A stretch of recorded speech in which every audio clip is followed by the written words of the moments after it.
Oh yeah, sexy biscuits. Nice.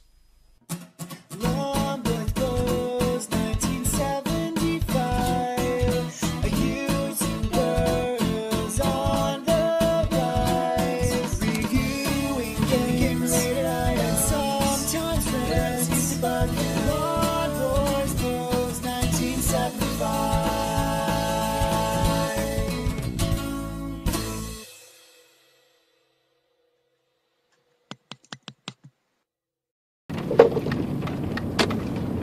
Hey YouTube, Lawn Boys Post 1975. Welcome to a weekly driving vlog.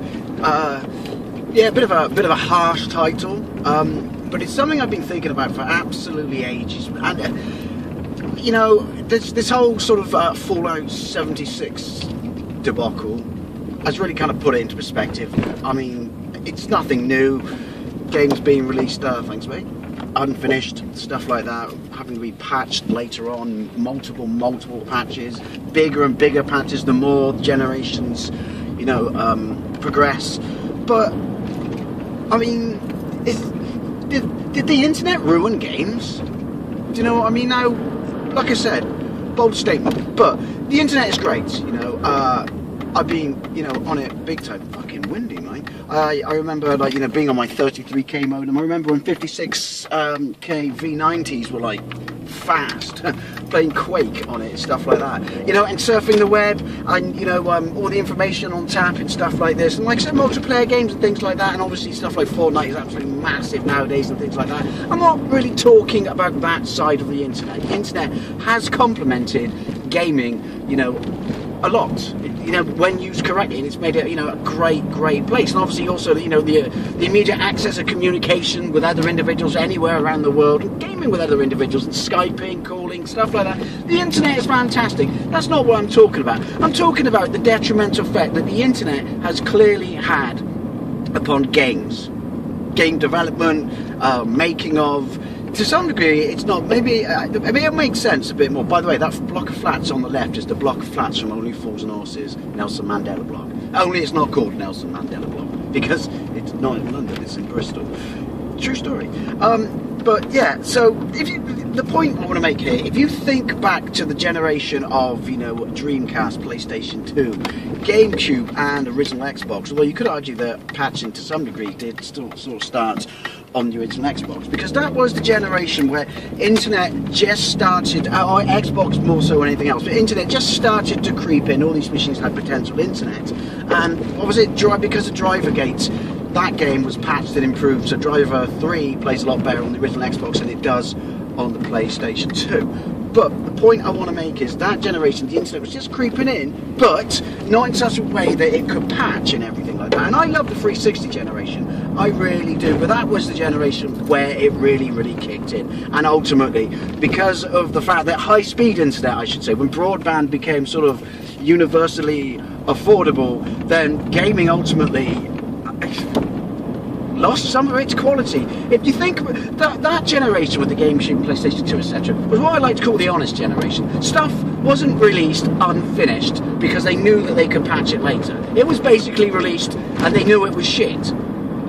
It wasn't unfinished, it was just a broken pile of shit. But they knew that and they released it like that. And so yeah, that's honest. It wasn't like, oh, we got it out there and we can fix it later, you know? And that's why that generation to me will be one of the greatest generations ever, because it was the last generation where stuff was released finished, if that makes sense. So yeah, you know, move on to the Xbox generation, Xbox 360 I should say, in PlayStation 3, and then move on to, you know, the current generation, which is really bad for it. What happened? You know, obviously developers may not want to release unfinished piles of shit, but then they're given release dates and then maybe it's, you know, pulled away from them and stuff like that, or, you know, well, seasons change and, you know, they hear about their competition making stuff, and so they got to release something, so they release it in an unfinished state.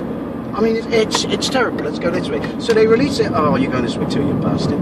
They release it in an unfinished state, knowing full well that it's not fit for purpose, and they can just keep on patching it, you know, and adding to it later. And can you think of any other industry where this would be allowed? I mean, do you buy a fucking car and they say, yeah, your headlights don't work properly, but don't worry, because in a couple of weeks you know, that'll be fixed. You know, that'll be like a fucking outrage, but no. I mean, I'd like to know the legality of it, trading standards and stuff like that.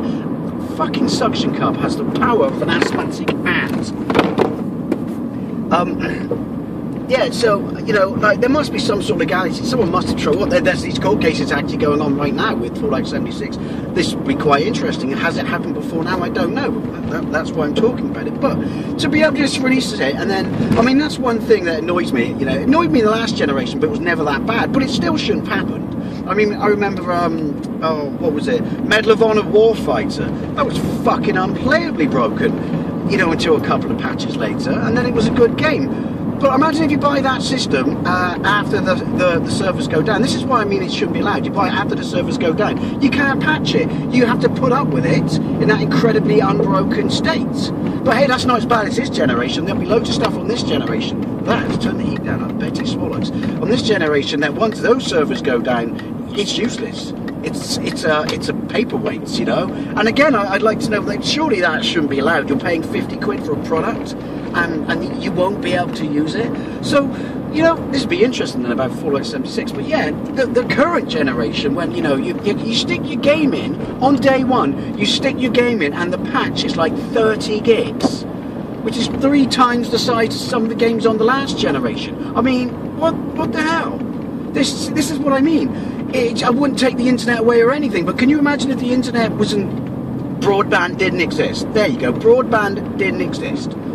They'd have to release finished games. They would have to release games that weren't broken piles of shit, because they know that they come out, people buy them, word of mouth will spread very slowly because it's not broadband internet, but ultimately, since you couldn't, because if everyone didn't have broadband, then they couldn't patch it, you know, that just wouldn't be a case.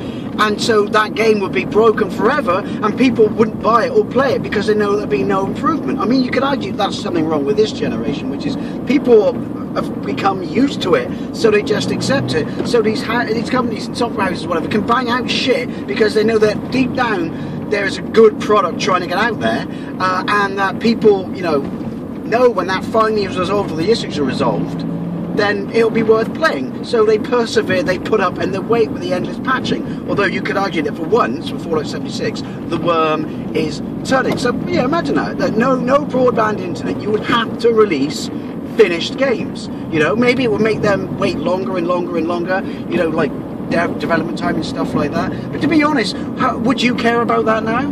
I mean, were you that desperate to play some of these games that, you know, had to be patched massively to be fixed? You know, or would you have happily waited another 8 months to maybe a year to get a Fallout 76 that was a finished product? I know I would have. Well, not that game, because I wouldn't buy that game with someone else's money. But yeah, ooh, windy. No, that's the weather, not this topic. So yeah, do you see what I mean? Internet is ultimately taken the quality of games back, taking it backwards, you know, a couple of steps, because you can't rely on the fact that you stand by your product, you know, and you live by the sword, and if it's shit, it won't sell. Now it's, there you go, well, it's not a question of getting another chance, it's a question of getting many, many, many other chances. And yeah, I mean, like I said, this is just me. This whole Fallout 76 thing is just brought it up again. And you know, personally, I think if everyone just drew a line in the sand and voted with their wallet, then it would. I mean, it would take a lot of effort to get people to do it, I know, but it would force companies to actually release finished products. But that's not going to happen, is it? Because it's been going on too long, you know, well over 10 years now. But yeah, just imagine a world where games had to be finished because otherwise they wouldn't sell. Companies could go bankrupt because of lack of sales and stuff like that. Oh, that would be amazing. Basically, I'm saying imagine the GameCube, PlayStation 2, Dreamcast generation. May have been cut on the cusp of the internet, but games were finished. You bought a game, you bought experience. You didn't buy, I don't know, a half-made sandwich requiring some fucking gherkins, mustard, and a chunk of beef. Worst analogy ever, but hopefully you know what I mean. So I mean, I'd love to know what you think. Is it got to the point, because I've talked about this before, lots of other people have talked about it, where you're like, enough is enough. and we should do something about it, you know? Or do you just long for like simpler times and agree that that was the last great generation of gaming because shit had to be finished, and if it wasn't, then it was just a shit game and the company would suffer for it? As always, I'd love to know what you think, and thank you very much for watching, well, kind of listening really, and I'll see you later.